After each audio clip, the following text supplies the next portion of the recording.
नमस्कार, मैं हूं अभय तिरवार और आज हम बात करेंगे उज्जैन के प्रथम नागरिक मुकेश टटवाल जी के साथ में। और मुकेश टटवाल जी ने कुछ दिन पहले अभय न्यूज़ के माध्यम से जनता तक ये संदेशा, ये मैसेज पहुंचाया था कि उनकी समस्याएं सोशल मीडिया के जरिए उन तक पहुंचाई जाएं, जिसके जवाब वो देंगे। तो आज हम जनता की तरफ से जनता के सवालों के जवाब लेने के लिए महापौर जी के बंगले पर आए हुए हैं। तो नमस्कार मुकेश जी, एक बार पुनः हाजिर हैं हम। जय श्री महाकाल।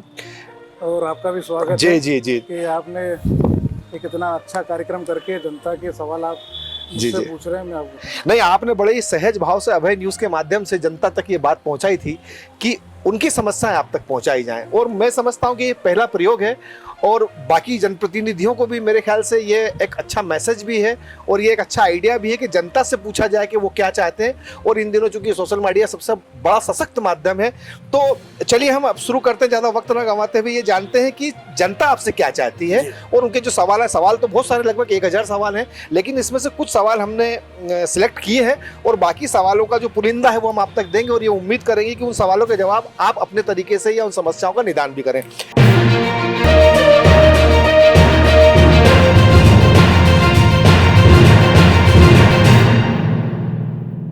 तो सबसे पहले हम एक सवाल आया है, ये सुरई करोथिवा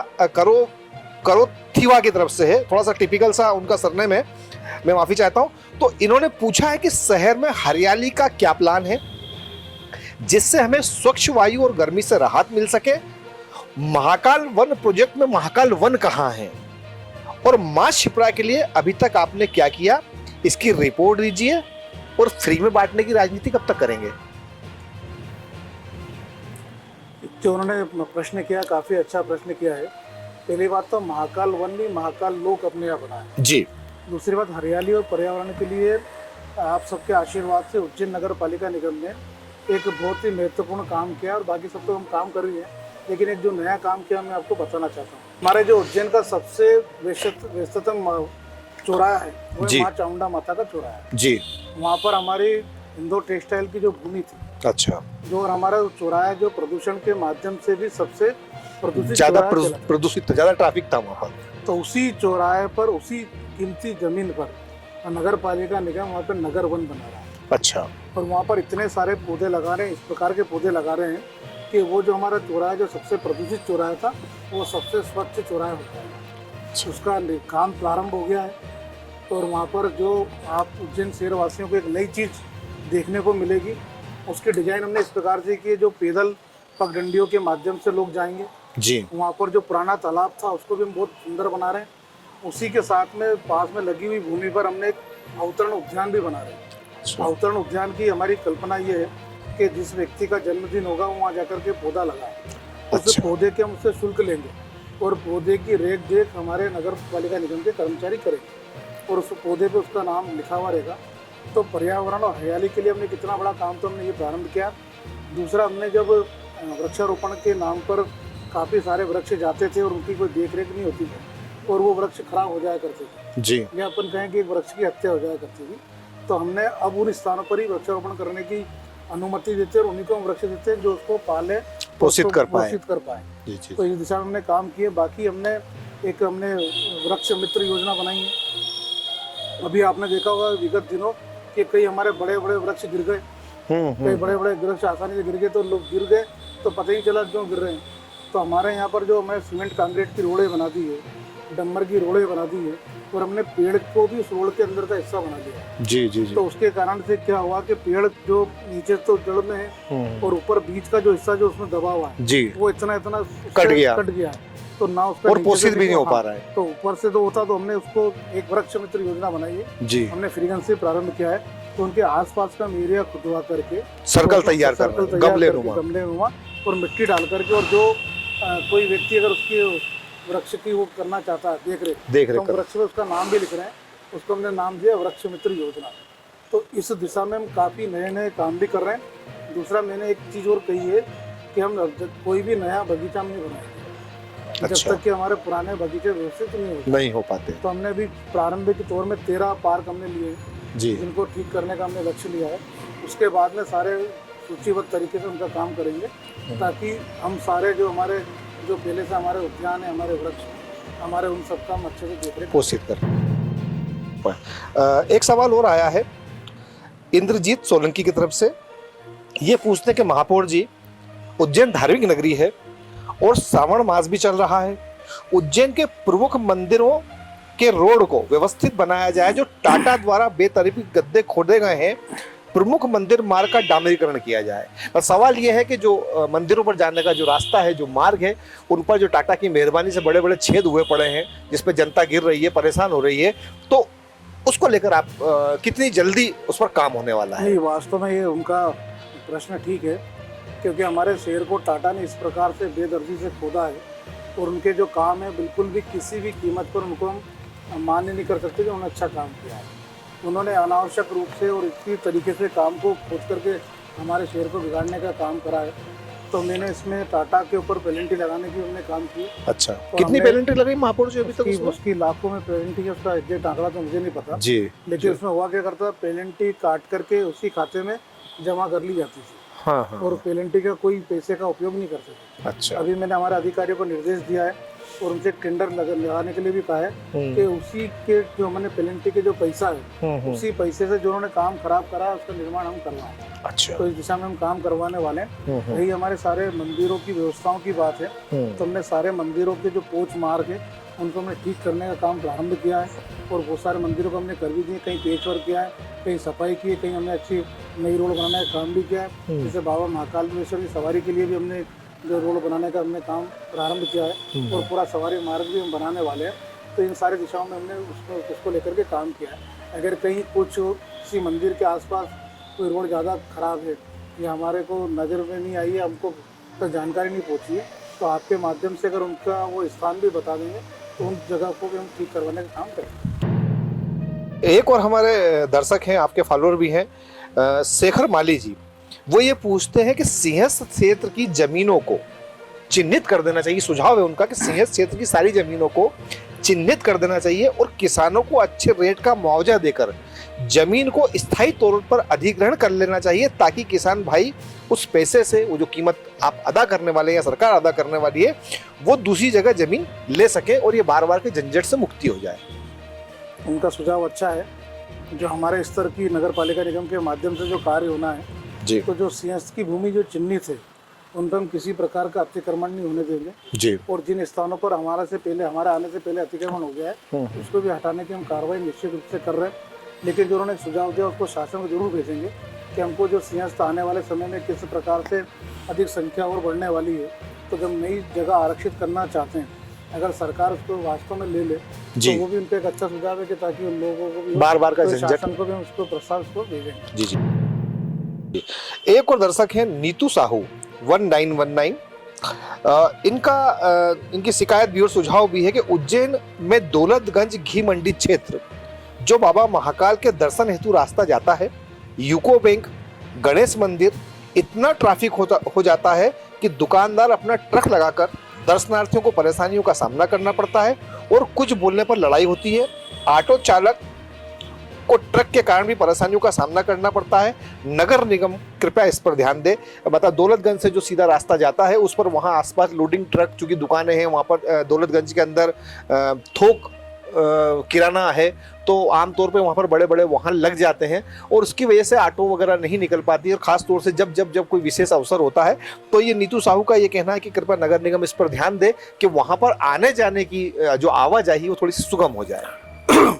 निश्चित रूप से उनका सवाल अच्छा है और सवाल अच्छा है नहीं, मतलब वो वास्तविक समस्या है जी। और अगर आपने विगत दिनों देखी हो तो हमने इसी क्षेत्र में बड़ी कार्रवाई भी की थी। अच्छा, जहाँ पर ठेला गाड़ी और लोडिंग गाड़ी वहाँ पे हमेशा खड़ा करके रखा करते थे, उन सबको हमने वहाँ से हटाने का काम भी किया और उनसे हमने कहा कि जब आवश्यकता पड़े तो आप उसकी दुकान पे बुला लें, लेकिन उनको वहीं पूरे समय खड़ा करके ना रखें। दूसरी, हमारे उज्जैन की यातायात व्यवस्था को लेकर के वास्तव में उनको बहुत कुछ करने की आवश्यकता है जी। मतलब ये एक ही रोड की अपन बात नहीं करें जी, जब से हमारे बाबा महाकाल का लोग बना है, लोग उज्जैन में आने लगे हैं जी, उसके बाद हमारे बड़ी बेदर्दी से बहुत सारा हमारा यातायात बड़ा बिगड़ा हुआ है जी। हमारे यहाँ बहुत अधिक मात्रा में ई रिक्शा है, जी। बहुत अधिक मात्रा में ऑटो है, अपने यहाँ मैजिक गाड़ियाँ हैं।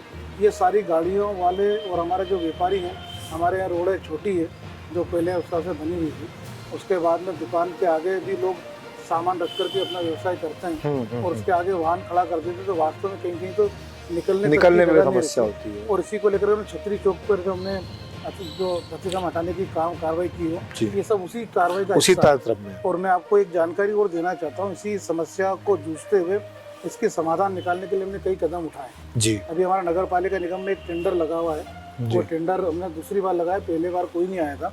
तो हम महाकाल मंदिर का जो पूरा क्षेत्र है जी। उसको हम है ना नो व्हीकल जोन करना चाहते हैं। महाकाल मंदिर से हरसिद्धि माता मंदिर को लेकर के पूरा जी। तो नो व्हीकल जोन करना चाहते हैं। तो उसमें ऐसा नहीं कि लोग परेशान हो, तो इसलिए हमने एक टेंडर आमंत्रित किया है जी। जिसमें 150 से 200 ई रिक्शा हम उसमें अटैच करना चाहते हैं। अच्छा। वो एक ही कलर के होंगे, एक ही जैसे होंगे, उनकी ड्राइवरों की ड्रेस एक जैसी होगी, उनका किराया निर्धारित होगा।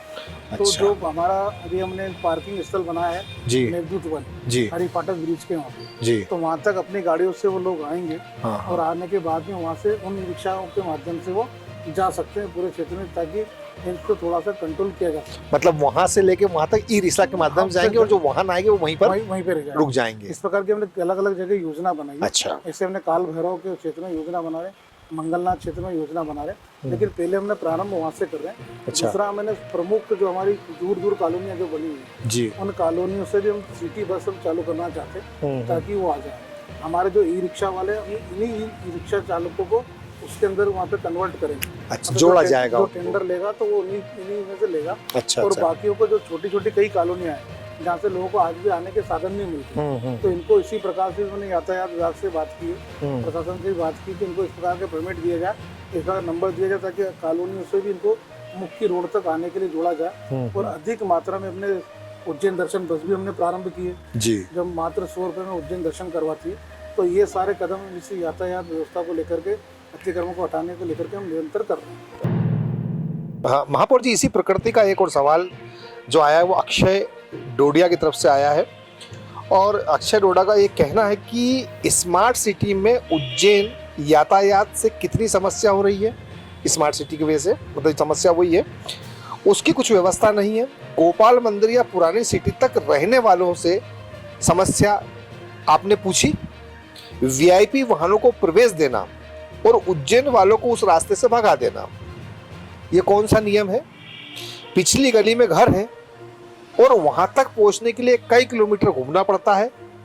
स्मार्ट सिटी है, जिस नगर मोहल्ले में स्मार्ट सिटी का काम होता है वहां के लोगों से बिना सुझाव के आपने प्रोजेक्ट तैयार कर काम करने का काम किया है। वर्तमान और भविष्य की समस्या, विद्वत्ता और कलाकारों के बिना मार्गदर्शन के करना, स्मार्ट के चक्कर में हम ये भूल गए कि वस्तु की असली कीमत ज़्यादा होती है। कहने का मतलब ये है कि आपने या आपकी सरकार ने या यहाँ का जो स्मार्ट सिटी है उसने जब भी किसी काम की शुरुआत की तो जनता से किसी प्रकार का कोई उन लोगों ने सुझाव ना तो मांगे हैं। दूसरा उनका ये प्रॉब्लम है कि भाई कोई व्यक्ति अगर घर उसका उस क्षेत्र में है तो अभी कल भी आई थी बात कि कुछ अखबारों में छपा था कि एक तरह से वो बंदी हो जाते हैं बेचारे, उनको तक पहुंचना नहीं दिया जाता, लेकिन जो वीआईपी वाहन है वो धड़धड़ाते हुए निकल जाते हैं। तो इनका इनके सवाल का क्या जवाब है आपके पास में? नहीं, इनका सवाल इनकी जगह ठीक है। जैसे हमारे स्मार्ट सिटी के माध्यम से जो भी कार्य हुए जी, उन सारे कार्यों को करने से पहले एक परामर्शदात्री समिति बनी हुई है जी, उसमें सारे जनप्रतिनिधि, समाज के सारे लोग उस समिति में होना चाहिए जी, और उनसे परामर्श करके सारे कामों का काम होना चाहिए। तो जब से मुझे आप लोगों ने दायित्व दिया तो उसकी पहली बैठक अभी 3 दिन पहले हुई जी, मेरे 1 साल से कहने के बाद में। तो अभी जब बैठक की तो उसमें कोई नए प्रस्ताव काम के तो नहीं आए, लेकिन जो पुराने जो कार्य चल रहे थे उन सारे कार्यों के बारे में समीक्षा की और उसमें निश्चित रूप से जो जनता को किस प्रकार से अधिक से अधिक सुविधाएं दे सकते हैं वो सारे कार्य इसके स्मार्ट सिटी के माध्यम से होना चाहिए। तो अभी हम जैसे बात करें कि जो हमारे उज्जैन एक उत्सवों का शहर है, यहाँ पे प्रतिदिन सारे उत्सव हुआ करते हैं, तो हमारे यहाँ की व्यवस्थाओं को रोज रोज परिवर्तन करना पड़ता है। तो जैसे आपने बताया कि जो लोग गोपाल मंदिर क्षेत्र में रहने वाले या सिटी में रहने वाले, अगर जैसे मान लो उनको आज महाकाल की सवारी निकली तो अपन ने मार्ग बंद कर दिया, उनको जाने का रास्ता नहीं और वीआईपी गाड़ी जाती है तो देख करके उनको बुरा लगना स्वाभाविक है। तो उसके लिए हमने योजना बनाई है। मैंने कहा भी है कि जो स्थानीय निवासी है उनको एक अपना अलग से कोई कार्ड दिया जाए, वाहन का पास दिया जाए और एक समय निर्धारित कर दिया जाए। मतलब जब कार्यक्रम चलेगा तब तो ना वीआईपी गाड़ी जाती है ना कोई नहीं जाती, लेकिन एक समय तक उनको दिया जाए। इससे भी जानकारी में लगता है कि सवारी 4 बजे निकलने वाली है, लेकिन अपन ने 12 बजे से बंद कर दिया। हाँ तो होता है। वो तरीका ठीक नहीं है। मतलब हमको जितने समय की आवश्यकता उस समय हमको किया जाए, हाँ, उस व्यवस्था को हम कैसे दुरुस्त कर सकते हैं, इस दिशा में हम काफ़ी काम कर रहे हैं। अभी स्मार्ट सिटी के माध्यम से हमारे जो उज्जैन के जो चौराहे हैं, जी। उन चौराहों का विकास का काम हमने लिया है। कुछ हमने ऐसे मार्ग निकाले हैं जो छोटे छोटे मार्ग हैं, जी। अगर उस मार्ग को बना दिया जाए तो उससे एक बड़ी दूरी कम हो जाएगी। ऐसे 6-7 स्थान हमने चिन्हित किए हैं, जब वो होंगे तो आप सबको पता चलेगा। तो स्मार्ट सिटी के माध्यम से यातायात को लेकर के और प्लान को लेकर के काफ़ी काम चल रहा है। और दूसरा, हमारा उज्जैन जब स्मार्ट सिटी में सम्मिलित है और जब से बाबा महाकाल लोक बना है, तो सभी लोगों की निगाह में है, तो काफ़ी एजेंसियाँ इन सब को क्षेत्र में काम कर रही हैं और कई उन्होंने अलग अलग प्रस्ताव बना कर भी दिए। उन प्रस्ताव पर हम काम भी कर रहे हैं, प्रेजेंटेशन देखा है, तो उसमें एक बहुत जल्दी इन सारे ऊपर काम होता हुआ भी नजर आएगा। एक जिससे मैं आपकी जानकारी में वो बता दूँ कि हमने एक सवारी मार्ग जो पूरा बनाना चाहते हैं जी। जो बाबा महाकाल की सवारी निकलती है, उस पूरे मार्ग का निर्माण करना चाहते हैं। उसकी हमारी कल्पना ऐसी कि उसके सवारी मार्ग के सारे मकानों का कलर एक जैसा हो। अच्छा। वहाँ पर बाबा महाकाल से जुड़े हुए चिन्ह, अपन प्रतिमा है, उसको अंकित कर सके। उस रोड को इसी क्वालिटी में बनाए कि जब नंगे पैर जब लोग चलते हैं तो उनको किसी प्रकार की असुविधा ना हो। वहाँ की जो नालियाँ हैं, वहाँ की जो भी चीज़ें हैं या वहाँ की लाइट के जो खंभे हैं, उन सबको अपन अंडरग्राउंड करें। इसी कल्पनाओं का एक पूरा प्रयास चल रहा है। और उसमें हमने 2 टेंडर भी हमने निकाले, उसको 6 टुकड़े में हमने बांटा है। अच्छा। और 2 हिस्सों का हमने टेंडर भी निकाला है, एक महाकाल बाबा मंदिर के सामने वाला और एक शुक्रा मैया के सामने वाला। अच्छा। उसका 23 करोड़ का हमने 2 टेंडर किया है। तो उनका रोड का भी आधा काम भी किया है, सवारी आने का रहेगा। तो दोनों इतने टुकड़े में पहला ये बनाएंगे, उसके बाद ऐसा आगे करते हुए पूरा मार्ग को हम बनाना चाहते हैं। एक और दर्शक है पुनीत उज्जैन, हालांकि आपने भी पब्लिक ट्रांसपोर्ट को लेकर बात कही, लेकिन सवाल उसी से जुड़ा हुआ है कि महापौर जी, लोकल पब्लिक ट्रांसपोर्ट उज्जैन की जनता को कब मिलेगा? 100 के लगभग बस लाई गई थी, वे अब कबाड़ जैसी हैं। ऑटो, मैजिक और रिक्शा की कोई नीति नियम है कि नहीं है? चौराहों पर रेड लाइट का उल्लंघन होता है, ट्रैफिक पुलिस की काफ़ी कमी लगती है, गाड़ियों की संख्या बढ़ती जा रही है। एक व्यापक कार्य योजना और क्रियान्वयन एजेंसी की तुरंत जरूरत है। पुनीत बग्गा उज्जैन से है ये। इसमें स्मार्ट सिटी के माध्यम से हमने जो यातायात के जो नियम का पालन नहीं करते हैं, तोड़ते हैं, तो हमारे यहाँ इतने हाईटेक कैमरे लगे हुए हैं जी कि उस मैं आपके चैनल के माध्यम से आम लोगों से अनुरोध भी करता हूँ, मैंने पहले भी किया था जी कि एक बार जाकर के आप स्मार्ट सिटी कार्यालय का अवलोकन करें जी कि किस प्रकार से हमारी जो कचरे की गाड़ियों की मॉनिटरिंग हो या हमारे यातायात की जो मॉनिटरिंग हो, कितनी गाड़ियाँ आ रही, कितने वाहन आ रहे हैं, किसने उल्लंघन किया, वो सारा काम का इतने अच्छे तरीके से हमारे उज्जैन में काम मॉनिटरिंग हो रही है कि यहाँ से लोग देख करके जाते हैं। इसी के साथ हमारे उज्जैन नगर पालिका निगम और स्मार्ट सिटी के माध्यम से बाबा महाकाल और महाकाल लोक में आने वाले श्रद्धालुओं की भी संख्या को काउंट की जा रही है। उसका भी एक बड़ा वहाँ पे हमारा केंद्र बनाया कि कितने लोग आए, उनके चेहरे से ही तो संख्या काउंट होती है। इतना बड़ा काम हमारे उज्जैन में हो रहा है, तो ये सारे काम उसमें करने जा रहे हैं, हम कर भी रहे हैं। और जो ये मतलब यातायात में जो लोग उसका पालन नहीं करते, उनके घर उनके जाती भी सूचना उनके पास और उन पर पेनल्टी भी लगती है, इस दिशा में भी काम कर रहे हैं। दूसरा जो नगर पालिका निगम के हिस्से में जितनी जिम्मेदारी है जी, उतना काम तो हम बड़े अच्छे से हम कर ही रहे हैं। अभी जब ये बताया कि 100 से अधिक बसें पहले आई थी, वो सब खंडर होकर के पड़ी है। निश्चित रूप से जब पूर्व में जब प्रारंभ की होगी, कुछ ना कुछ कमी आ रही होगी या जो भी कारण रहा हो, लेकिन हमने उन्हीं बसों को ठीक करके अभी जो दिख रही है, उन्हीं बसों को हमने कम्प्लीट करके वापस दुरुस्त करके हमने गाड़ी, और वो इतनी अच्छी तरीके से चल रही हैं और हो रही हैं। और उसके कारण जब ये जो भी लोग रहे होंगे, जब पुराने खड़ी बसों का भी टैक्स ही काफ़ी मात्रा में हो गया, मतलब जब ना तो उनको सिलेंडर की गई ना उनको किया गया, लेकिन हम इस दिशा में बहुत तेज़ी से काम कर रहे हैं और आने वाले समय में कुछ नई गाड़ियाँ भी लाएंगे। और उसको निगम खुद ना चलाते हुए हम किसी एजेंसी के माध्यम से संचालन करेंगे, लेकिन उसकी पूरा नियंत्रण हमारे उस पास होगा। किराए का निर्धारण हम करेंगे, लोगों की सुविधा का निर्धारण हम करेंगे, मॉनिटरिंग पूरी आपकी रहेगी, नियंत्रण चलवाएंगे किसी एजेंसी के माध्यम। चलिए, एक दर्शक और हितेश त्रिवेदी, उन्होंने कहा कि आपने जो अवंतिका द्वार बनवाया महाकाल में उज्जैन वालों के लिए, खासतौर से जो उज्जैन के नागरिक हैं, वो अपना कार्ड दिखाकर, आधार कार्ड के जरिए वहाँ तक जा सकते हैं, तो उनका ये कहना है कि आपने शहर वालों के लिए तो कर दिया ये काम, तो हम भी तो उज्जैन जिले में ही रहते हैं, हम भी तो गांव वाले हैं, हमारे माध्यम से तो यहाँ की आर्थिक व्यवस्थाएं चलती हैं, तो क्या हमारे लिए कुछ नहीं होने वाला? हम भी तो किसान हैं और आपकी अर्थव्यवस्था का बड़ा साधन है। तो ऐसे में आपने सिर्फ उज्जैन वालों के बारे में सोचा, उज्जैन के गाँव वालों के बारे में नहीं सोचा, तो क्या वजह है?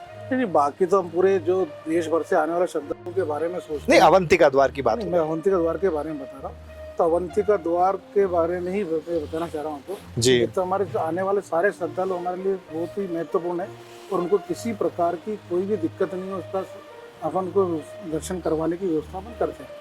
लेकिन ऐसा कहना था कि हमारे उज्जैन जो नगर, हमारा नगर क्षेत्र है, जी तो हमारे नगर में बाबा महाकालेश्वर विराजमान है। जी तो नगरवासी प्रतिदिन दर्शन करने जाते हैं, जो नियमित दर्शनार्थी वो बड़ी संख्या में जाते हैं करते हैं। जी उसके अलावा जो नगर, हमारे नगर वाले भी जो दर्शन करना चाहते हैं लेकिन अपनी व्यस्तता के कारण, जैसे मान लो उज्जैन नगर वाला दर्शन करना चाहता है तो दर्शन करके अपने काम करने भी जाना चाहता है, जी और जो बाहर से आने वाला तो केवल दर्शन करने के दर्शन लिए करने ही आ रहा है। तो उनको दर्शन ही करना है। जी जी तो मतलब हमारे को लगता है कि हम हमारी व्यवस्था के कारण नियमित दर्शन नहीं कर पाते या हमारी इच्छा होने के बाद भी नहीं कर पाते, और ऐसी बार बार लोगों की ऐसी मांग आती थी।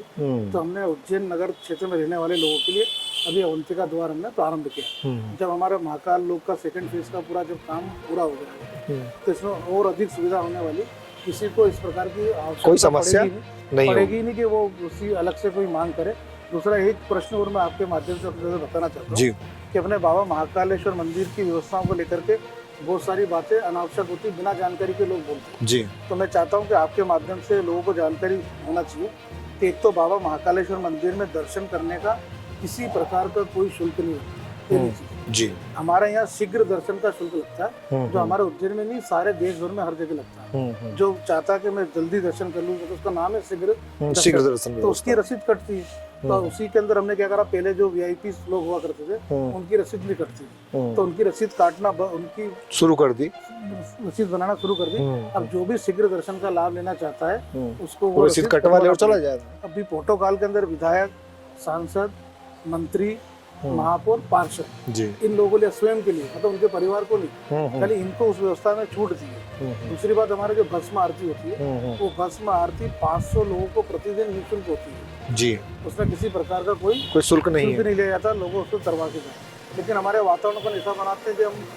सारी चीज़ों का शुल्क लेते हैं। दूसरा जो गर्भगृह के अंदर जब बात करते हैं कि 1500 रुपये लेते हैं, 750 रुपये एक आदमी के लेते हैं, तो वो है ना बहुत पहले से लिए जाते हैं। अब उसको जो अभिषेक करने के लिए अंदर जाते हैं तो पहले पंडित पुजारियों के माध्यम से वो अभिषेक की रसीद कटती थी। अभी इसको हमने महाकाल प्रबंध समिति ने किसी कोई भी कटवा करके वो जा करके वो कर ले सकता है। और जब भी ये प्रमुख त्योहार और पर्व आते हैं तो ये सारी व्यवस्थाओं को बंद किया जाता है। मतलब उस समय ये शुल्क लगा करके भी हम दर्शन नहीं करवाते, और आम दर्शनार्थी मतलब इतना अच्छी व्यवस्था हो गई कि बिना किसी के जाकर के वो करके दर्शन करके आ सकता है जी। अभी भस्म आरती में चलित भस्म आरती चालू की जी। वो चलित भस्म आरती ना तो आपको बुकिंग करवाने की आवश्यकता है, ना पंजीयन कराने की आवश्यकता है, आप जाओ और बाबा की भस्म आरती करते हुए निकल जाओ।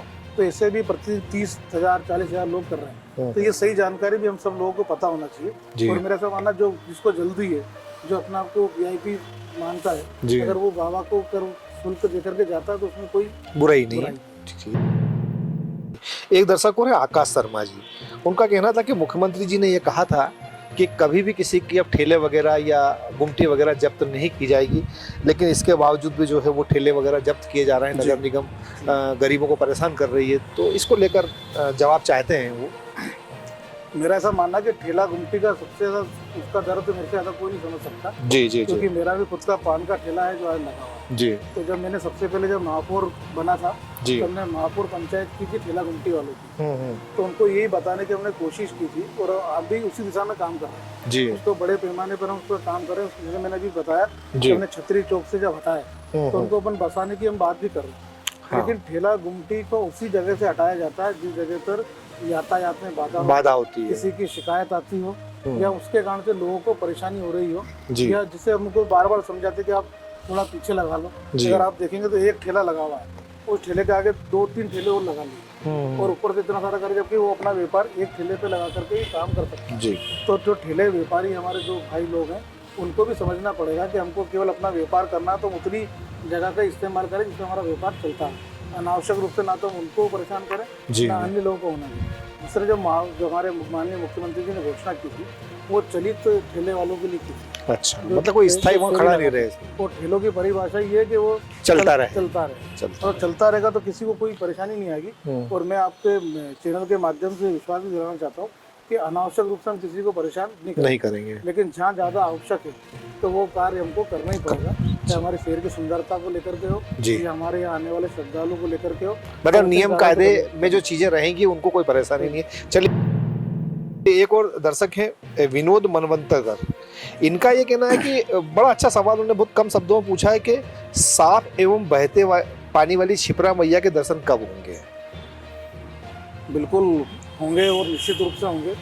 मैंने आपको पहले जो प्रश्न आए थे मैंने बताया भी थे जी कि उज्जैन नगर पालिका निगम के माध्यम से जो कार्य होना है जी उसमें मुख्य रूप से हमारे पास जो काम है वो ये है कि हमें उज्जैन के जो गंदे नाले हैं उनका पानी माँ शिप्रा में नहीं जाने दे, ये जी। हमारे जो नगर पालिका के काम में आता है। उसको लेकर के हमने अलग अलग हमारे जो पंप सेट बना करके उसको डिवाइड करने का काम भी करा है। अभी जो हमारी 3 जो बड़ी समस्याएं थी जिसको हम नहीं रोक पा रहे थे, एक तो हमारे पीलिया खाल का जो नाला है उसका पानी सीधा आ रहा था, जो देवास से होते हुए पीलिया खाल से होकर पूरा पानी जा रहा है। एक हमारे भैरूगढ़ में जो हमारी बुटीक प्रिंटिंग जो करते हाँ, हैं, प्रिंटिंग का जो केमिकल का पानी है, केमिकल का पानी वो सीधा उसमें आ रहा था। एक तीसरा हमारा जो इंदौर की खान नदी का पानी उसमें आ रहा था। तो ये तीनों हमारे उज्जैन में कितना ही रोक ले उसके बाद भी ये मतलब सीधा वहाँ पे जाते हैं। तो इन तीनों को लेकर के भारत सरकार के माध्यम से, प्रदेश सरकार के माध्यम से एक स्थायी काम इसमें हो रहा है। दूसरा इसमें नमामि गंगे प्रोजेक्ट के माध्यम से दोनों जगह ट्रीटमेंट प्लांट बन रहे हैं और ट्रीटमेंट करने के बाद उस पानी को नदी के आगे छोड़ा जाएगा। उसका हमने टेंडर भी जारी कर दिया, उसकी स्वीकृति भी दे दी है। जो हमारा खान नदी वाला है उससे पहले भी कई दिशा में काम हुआ, लेकिन अभी हमने इसमें बात की है कि हमारा उज्जैन प्रशासन, इंदौर प्रशासन और देवास प्रशासन तीनों मिलकर के एक योजना बनाए, स्थायी योजना बनाए जिससे उसका हमेशा के लिए निराकरण।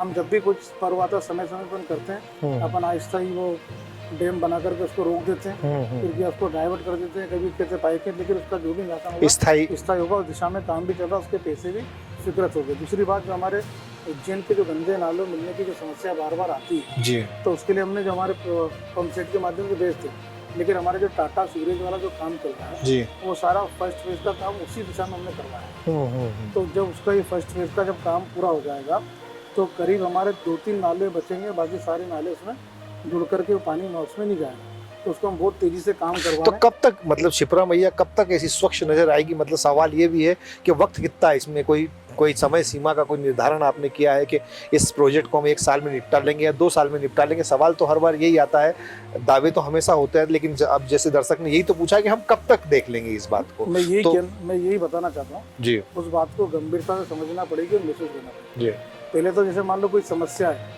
तो समस्या के समाधान में अपन ने किस प्रकार से काम को प्रारंभ किया। जी, एक तो जब भी हमारे पर्व आते हैं तो हम उसको जो करना तुरंत के काम करते हैं। जी, हमने ओजोनेशन प्लांट डाल देते हैं, ऑक्सीजन छोड़ देते हैं, हमारे लगा देते हैं, सारे पार्कों का आहिस्ता अपन डाइवर्ट करके सब जब भी करना अपन कर ही देते हैं। जब भी माँ शिप्रा स्वच्छ रहती है, निर्मल रहती है, बहता हुआ पानी जितना आपने सीधा पर्व में देखा ही होगा, ये अपन कर हमेशा कर देते हैं। अस्थायी तौर पर तो हो जाती है, कभी भी हो जाता है, करते हैं, लेकिन उसका स्थायी निराकरण तो स्थायी निराकरण के लिए पहले अपने को ये समझना पड़ेगा कि हमारी समस्या क्या है और समस्या को स्वीकार करना पड़ेगा। तो मैंने सबसे पहले हमारी जो समस्या को स्वीकार किया कि ये समस्या है, इस समस्या का समाधान पे अगर जाएंगे तो काम निकलेगा।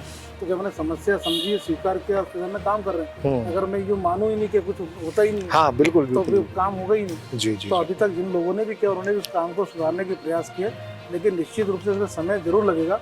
लेकिन ये जो जैसा हम उज्जैन वासी चाहते हैं या सारे देशवासी चाहते हैं वैसा काम होने वाला। एक और दर्शक है हर्षदेव अवस्थी, इन्होंने पूछा है कि टाटा सीवरेज का काम इस सदी में पूर्ण होगा या हमें अगला जन्म लेना पड़ेगा? टाटा सीवर का काम पूरा होगा, जल्दी होगा, लेकिन मेरा भी इसमें संशय है कि काम तो होगा लेकिन काम करेगा कि नहीं तो करेगा। ये तो जन्म की बात हो गई सामने, मतलब वो तो ये पूछ रहे कि जन्म मतलब, क्योंकि टाटा को जो हमने ये दिया है उसको प्रोजेक्ट दिया है जी, इसको 10 साल तक मेंटेन करने की जिम्मेदारी भी इसी की है। अच्छा, तो 10 इसको चला करके 10 साल इसको बताना है। और टाटा में जो भी काम हुआ तो मैं आपको बता सकता हूँ कि अभी तक क्या क्या हुआ है। जी, अभी जो सीवर लाइन वाला जो अभी तक जो काम हो गया अपना यहाँ, जो अभी तो 1 फेज का काम चल रहा है इसमें, तो इसके 3.34 किलोमीटर की टंग लाइन बनाई है जी, 30 मीटर सीवर्स का काम हुआ है, 18.54 किलोमीटर हाउस कनेक्शन पाइपलाइन ने जोड़ दी है। और जो सीवर प्लांट है हमारा, जो ट्रीटमेंट जहाँ पर होना है उसका काम पूरा हो चुका है जी, उसका 85% कार्य पूर्ण कर लिया गया। अच्छा, ये पहले चरण में, अभी इसमें तो इतना हो गया, मतलब इस जन्म में हो जाएगा उनके हिसाब से। पहला चरण तो हो ही जाएगा, दूसरा चरण अपन जब भी चालू करेंगे जब पहला सक्सेस हो जाएगा। चलिए, एक हम पंडित प्रणव पंचोली पूछते हैं सवाल बड़ा गंभीर भी है और समझने वाली बात भी है कि इंदौर गेट पर जो शराब की दुकान है, वाइन शॉप है, एक तो वहाँ पर बेवड़े इकट्ठे होते हैं, गंदगी फैलाते हैं और वहाँ पर दारू पी के खुले में ही कहीं खड़े हो जाते हैं लघु शंका के लिए। आने जाने वाली महिलाएं भी उनसे परेशान हैं, क्योंकि जब दारूड़िए खड़े होंगे तो परेशानी स्वाभाविक है। वहीं पर दारू की बोतलें सड़क पे फेंक देते हैं। इसको लेकर वो चाहते हैं कि इस समस्या का समाधान हो। ये पंडित प्रणव पंचोली।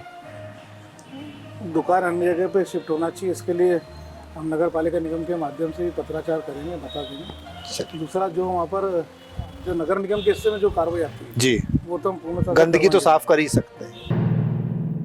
चलिए, एक और दर्शक है शैलेंद्र भट्ट जी, वो ये पूछते हैं कि बाबा महाकाल की, मतलब उनका सुझाव अच्छा भी है, बाबा महाकाल की सवारी के लिए भी विचार करना चाहिए, थोड़ी सी ऊंचाई को उसको बढ़ा दिया जाए, ताकि जो लोग धक्का मुक्की करते हैं और बैरिकेड्स भी की वजह से पीछे की तरफ उनको दर्शन नहीं हो पाते हैं, तो उनका ऐसा कहना है कि आप मेहरबानी करके थोड़ा सा इसको, उसकी ऊंचाई को बढ़ाएं, ताकि बुजुर्गों को भी दर्शन करने में आसानी हो। इस दिशा में काम हुआ है, आपने शायद समाचार पत्रों के माध्यम से सुना भी होगा जी कि वो इस सवारी में करने भी वाले थे जी, तो इस बारे में लोग विचार भी कर रहे हैं। कुछ सवारी पालकी बनी भी है जी, तो होगा उस पे। एक और मुकेश शर्मा जी कहते हैं कि महापौर जी, हम कलाकारों के लिए, कलाकार हैं निश्चित रूप से, कि महापौर जी हम कलाकारों के लिए इस समय जो संकुल हाल है उसमें 400 सीटें हैं हॉल के अंदर, जो अभी छोटा पड़ता है। उनका सुझाव है कि एक नया हॉल बन जाए, एक नया ऑडिटोरियम बन जाए जिसमें 1000 लोगों के बैठने की व्यवस्था हो। उस ऑडिटोरियम को हम बनाने के लिए प्रस्ताव भेजा है जी, और उसको हम बनाएंगे भी सही, और उसके साथ साथ उसकी आगे की उसको किस प्रकार संचालन करें उस दिशा में हम विचार कर रहे हैं। इसका हमसे उसका काम प्रारंभ नहीं करवा रहे जी, क्योंकि हमारे यहाँ कोई भी चीज़ बनाना आसान है जी, लेकिन उसको मेंटेन करना मुश्किल है। जी, एक ये नाम तो उनका नहीं आया है, लेकिन उन्होंने लिखा है धर्मस्य हिंसा तदेव च। उन्होंने कहा महापौर जी आप तो खुद बजरंग दल के नेता हैं, तो बताइए कि दुर्घटनाग्रस्त गायों की जिम्मेदारी किसकी है, क्योंकि कपिला गौशाला में तो डॉक्टर तक नहीं है, जिसकी आड़ में नगर निगम घायल गायों को लेती नहीं है और इन गायों को तड़प तड़प कर जान गंवानी पड़ती है। आपको यह भी जानकारी दे दूं कि कपिला गौशाला में हर रोज 5 से ज्यादा गाय भूख और इलाज के अभाव में मर रही हैं, जिनकी खाल और हड्डियों तक का सौदा किया जा रहा है, जबकि कागजों पर कपिला गौशाला में हर रोज 90,000 की घास, भूसा, खल सहित अन्य राशन आ रहा है। ये सब जब हो रहा है जब आप गाय की राजनीति करते करते यहाँ तक पहुंच गए हैं। अब आप इसकी जानकारी नहीं होने का कहकर पल्ला जरूर झाड़ देंगे, लेकिन इससे आपकी जिम्मेदारी खत्म नहीं होती। केवल सवारी में झांझ मंजीरे बजाने और फोटो खिंचाने को राजनीति नहीं कहते महापौर साहब, ये पब्लिक सब जानती है। दोहरा रवैया छोड़े।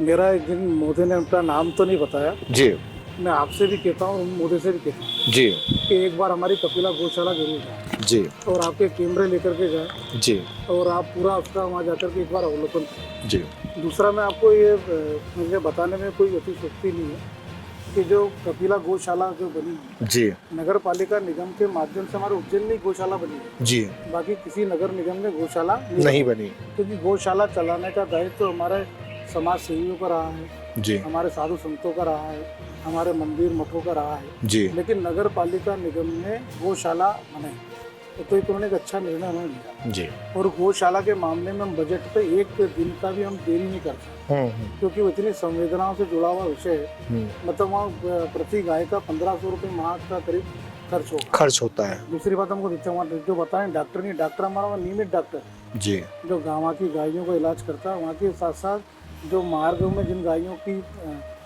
दुर्घटना में हो जाता है या कुछ हो जाता है तो उन गौ माता का इलाज भी वहाँ जाकर के करते हैं।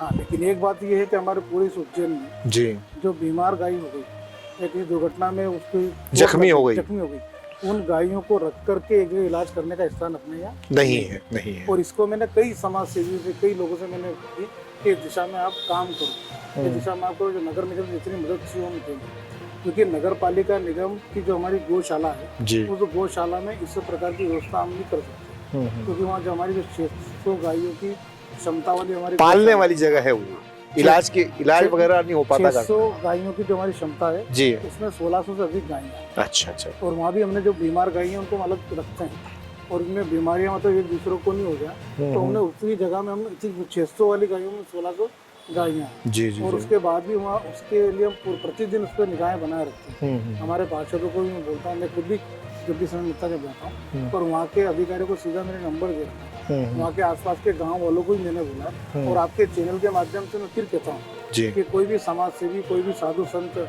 हमारी गौशाला को दे संचालन करे जी। क्योंकि जब समाज का व्यक्ति करेगा तो ज़्यादा अच्छे से ज़्यादा अच्छे तरीके से क्योंकि किसी भी चीज़ पर आरोप लगाना बहुत आसान है लेकिन मैं कहता हूँ एक दिन वहाँ जाकर के आप जाइए मतलब देखा जाए वहाँ जाकर प्रैक्टिकली कि क्या हो रहा है वास्तव में। जैसे ये जैसे बारिश है, बारिश में कीचड़ तो हो गई थी जी जी बारिश में पानी तो भराई गई सही जी जी। मतलब ये मतलब तो भी अपन बोलोगे साहब ये हो गया तो बारिश पानी गिरा तो कीचड़ तो हो गई ना तो ये लेकिन हमारा मेरा ऐसा मानना है कि मैं खुद भी वहाँ जाता हूँ। हमारी जो भूसे की कभी आज तक ये ऐसा हो ही नहीं सकता कि कोई गाय भूख से मरी हो ऐसा ये तो मतलब कभी नहीं हो सकता क्योंकि वो इतनी समय ऐसी वो उसकी मतलब हर कोई फाइल रुक जाती होगी लेकिन वो फाइल कभी भी नहीं रुकती। और जो हमारे जो कपिला गौशाला में जो हमारे यहाँ भूसा वगैरह सप्लाई करते हैं वही सप्लायर जो महाकाल मंदिर की गौशाला में जो कम में करता हमारे ज़्यादा में करता तो मैं उसको देता मतलब इसलिए कि बस काम वहाँ का रुकना नहीं चाहिए। जैसे कई चीज़ें और कई चीज़ें मुझे लगती कि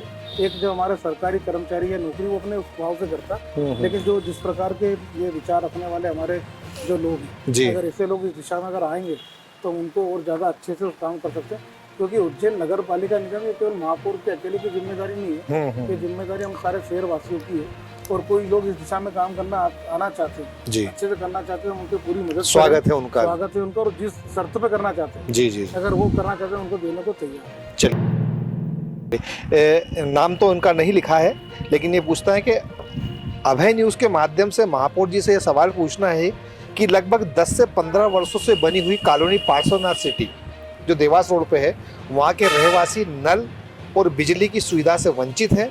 नगर निगम द्वारा संपत्ति कर तो जमा कराया जा रहा है लेकिन कॉलोनी को पूर्णता प्रमाण पत्र जारी कर दिया गया है बावजूद इसके वहाँ पर बिजली और पानी की समस्या बहुत ज़्यादा है। उससे निजात कब मिलेगी? और ये मैं समझता हूँ कि ये सवाल तो इस कॉलोनी से जुड़ा हुआ है।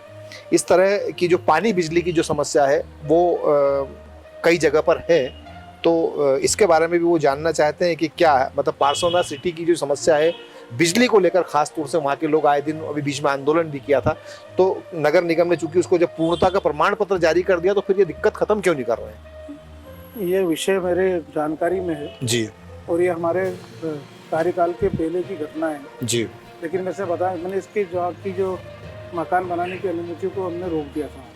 अच्छा। उसको रोकने का कारण ये था कि एक तो पहले इसकी जो पूर्णता प्रमाण पत्र जारी करा है तो नगर निगम में इसके जो काम पूरे होने के बाद दिया जाता है तो इसमें ना तो लाइट का काम हुआ था ना नल का काम हुआ और पूर्णता का प्रमाण पत्र एनओसी दे दी जी। तो उसके बदले में हमारे पास मार्टगेज में कुछ चीजें रखी होती जब नहीं करते उनको बेच करके हम कर सकते हैं। तो जो भी लोग रहे होंगे तो मार्टगेज की जो चीजें हैं प्रॉपर्टी बेच दी थी प्रॉपर्टी भी वो रखी है जिसका उपयोग हम बेचने में नहीं कर सकते। अच्छा। जैसे स्कूल के लिए जगह छूटी हुई है अच्छा उसको ही मार्टगेज कर दी छूटी हुई है तो जिसको अपन सेल करके वो काम नहीं करवा सकते। अच्छा अच्छा। तो जो भी लोग रहे होंगे तो ये जांच का विषय मैंने उसके लिए जांच के आदेश भी दिए उस पर कार्रवाई भी चल रही है उस पर एफआईआर वगैरह भी हुई है उसमें गए भी हैं लोग जेल भी गए हैं उसमें जो भी उसको जो कार्रवाई अपन कर ही रहे। दूसरा जो लाइट तो हमारे हिस्से में नहीं आती तो वो लाइट लेकिन जो नल वाली समस्या है उसको समाधान किया वहाँ पे हमने पानी की टंकी हमारी जो उनकी बनी हुई है उसमें पाइपलाइन जोड़ने के लिए हमने टेंडर भी निकाल दिया टेंडर भी स्वीकृत हो गया और लाइन भी मतलब पानी की समस्या तो और जो उनसे हमको पैसा लेना था वो हमने उनसे जमा करवा लिया। अच्छा अच्छा। तो ये पानी तो उनके शायद अपन जब बात कर रहे हैं तो उस समय तक तो वहाँ नल शायद चालू भी हो जाएंगे तो उसका टेंडर भी हो गया काम भी चल जाएगा।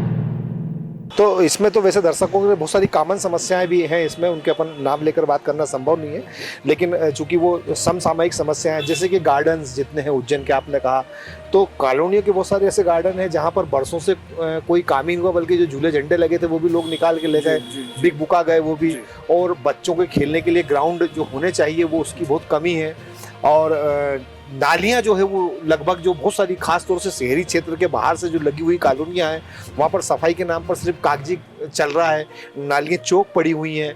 दूसरा ये है कि जल जमाव की जो स्थिति है वो बड़ी भयानक है। थोड़ी देर भी पानी आता है तो चौराहों पर पानी भर जाता है, पब्लिक को उसमें से निकलना पड़ता है। आप भी निकलते ही होगे, आप भी देखते होगे। तो ये बड़ी कॉमन समस्याएं हैं। इनको लेकर चूंकि नगर निगम ही इसके लिए जिम्मेदार है। भाई अगर नालियाँ चौक हो रही तो नगर निगम जिम्मेदार है। सड़कों पर पानी भरा रहा है तो क्यों भरा रहा है? नगर निगम ने ऐसे कौन से ठेकेदारों से काम करा लिया जिन्होंने उसको सही तरीके से काम नहीं किया, उसके वैज्ञानिक दृष्टिकोण को नहीं समझा कि पानी का फ्लो किस तरफ होना चाहिए, पानी जाना चाहिए कि नहीं जाना चाहिए। दूसरा ये भी लोगों ने पूछा है कि फ्रीगंज क्षेत्र के अंदर यातायात बहुत बाधित होता है। जो कट चौक है, जहाँ पर कट चौक पर कहीं तो धार्मिक स्थान बन गए हैं और कहीं पर दुकानें लग गई हैं। पहले धार्मिक स्थान बनते, उसकी आड़ में दुकानें लग जाती है। तो कट चौक से लोगों को कब मिलने वाला, पार्किंग की व्यवस्था कब होने वाली है? दूसरा अभी एक और सवाल अभी मेरे मन में आ रहा है और लगातार हम देख रहे हैं कि महाकाल मंदिर की जब सवारी के समय में, आपने भी देखा वीडियो वायरल हो रहा है कि कोई किसी को मार रहा है, कोई किसी को धक्के दे रहा है। ये कहाँ से लाते हैं ये जो बाउंसर आ रहे हैं? ये मतलब ये एक तरह से तो ये गुंडे से दिखने वाले लोग जो हैं वो, तो क्यों नहीं एनसीसी या दूसरे लोग हैं जो अनुशासित जो एजेंसियां हैं, एनसीसी है या स्काउट गाइड्स हैं या जो रिटायर्ड पुलिसकर्मी हैं या फौजी, उनकी सेवाएं नहीं लेते हुए ये जो तथाकथित बाउंसरों को वहाँ पर तैनात कर दिया, जो लोगों को धक्के मार देते हैं और गला पकड़ के उनका टेटवा दबा देते हैं। तो इससे दूर दूर तक जो मैसेज जा रहा है वो तो बहुत गलत है ना? नहीं, आपने जो ये सारी बातें बताई है तो ये हमारी सब जनता की बात है जी, और ये वास्तव में ये सारी समस्याएं हैं। ये जो आपने बताई ये सब चीज़ें हैं, इसके कई कारणों पे भी हम गए हैं, जानकारी भी ली है मैंने, क्योंकि मैं भी एक आम नागरिक और इन सभी समस्याओं से रोज अपन जूझते हैं जी, और ये समस्याएं, लेकिन इसके समाधान पे अपन ने काम करना प्रारंभ जी, किया। सबसे पहले मैं आपको पार्कों की बात बताऊँ। जी, जब मैंने नए पार्कों को बनाने के लिए मना किया तो कई लोग मुझसे नाराज थे और कई पार्षद प्रस्ताव लाते थे, उनको मना करता, उनको बुरा लगना स्वाभाविक है। लेकिन मेरे मन में भी वही प्रश्न है जो आपके में, जी, कि जो अपन ने पहले बनाए उनकी हालत क्या है, और जब अपन जो बनाए उनको तो ठीक कर नहीं पा रहे, नए बना करके अपन और उसको क्यों करें? तो उसमें मेरा कहना है और आपके चैनल के माध्यम से भी कहना है कि जो हमारी कॉलोनी है, उन कॉलोनी वासियों की भी जिम्मेदारी है। मैंने कहा कि आप सबसे खुला आवेदन किया है कि आप आपकी कॉलोनी के पार्कों को आप गोद लें, आपकी सोसाइटी उसको ले लें, हम आपको हैंड ओवर कर देंगे आपको, एक बार उसमें सारा काम करवा के देंगे, लेकिन उसकी रखरखाव करने की जिम्मेदारी, उसको वैसे करने की जिम्मेदारी क्या प्रोसीजर रहेगा? आप ये बात, उसका साधारण सा प्रोसेस है। आपकी कॉलोनी की जो भी समिति हो या जो भी बना हुआ है उस पार्क के नाम से भी आप बना जी, और वो बना करके आप उनको आवेदन दें कि हम उसको गोद लेना चाहते हैं, गोद लेना चाहते हैं, रखरखाव करना चाहते हैं, तो जिम्मेदारी उनकी तय करना चाहते हैं। क्योंकि जितने भी सार्वजनिक काम है जो लोगों से जुड़े हुए हैं, जब तक उनका लोगों में इन्वॉल्वमेंट नहीं होगा, जब तक हम ये नहीं मानेंगे कि ये हमारा है जी, तो ये भी हमारा, जब तक ये भाव पैदा नहीं होंगे तो हम कितना ही काम कर लें उसको हम जिंदगी में। आपने देखा होगा लोग चलते चलते पत्थर मार करके गिलास फोड़ने की बात करते हैं। आप ये बताइए कि जितने भी अपने सार्वजनिक शौचालय बने, मूत्रालय बने हुए, प्रसाधन बने हुए, वहाँ एक भी जगह आप बता दो कि जो उसने शीट नहीं तोड़ी हो, किसी ने बल्ब नहीं टोटियां गायब हो, किसी ने टोटियां नहीं निकाली हो, तो ये कौन सी मानसिकता है? हमने अभी जब ये स्वच्छता सर्वेक्षण का जब काम चलता हमने लगाया, मैं कई जगह अगर पुताई करवाते हैं, कुछ व्यवस्थित करवाते हैं, हर जगह पानी की टंकी लगाई है, तो ये कौन सी मानसिकता काम करती है कि हम टोटी तोड़ दो? पहले चलो स्टील की थी तो बेच देंगे, लोहे की बेच देंगे, अपना उसे प्लास्टिक की लगाना वो भी ले गए तो उसको भी तोड़ देते।